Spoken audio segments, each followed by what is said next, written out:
नमस्कार। बहुत ही सुंदर सा प्यारा सा एगो बेटा विवाह के गाना लेके आइल बनी जा। सुनी जा, देखी जा, बताई जा कैसन बा।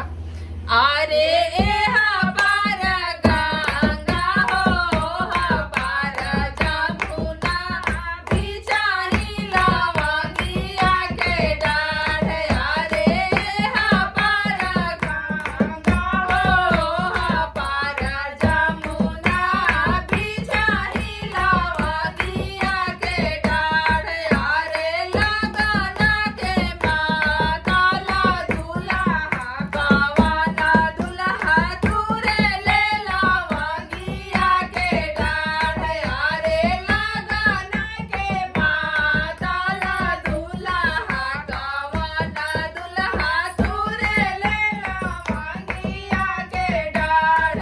अरे ओही फुलवरिया से निकलेली मालिनिया, पापा से करेली गोहार।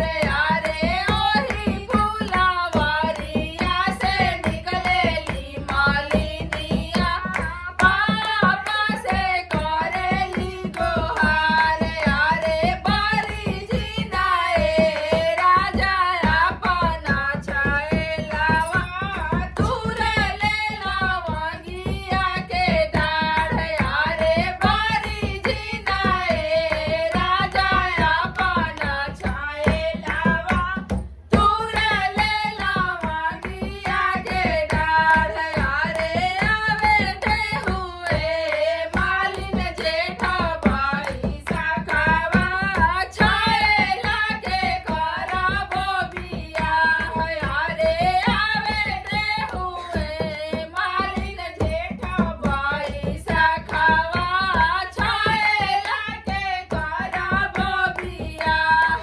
अरे अपना दुल्हनिया संगे खेली है छैलावा, बची है लवंगिया के डाढ़। अरे अपना दुल्हनिया संगे खेली है छैलावा, बची है लवंगिया के डाढ़।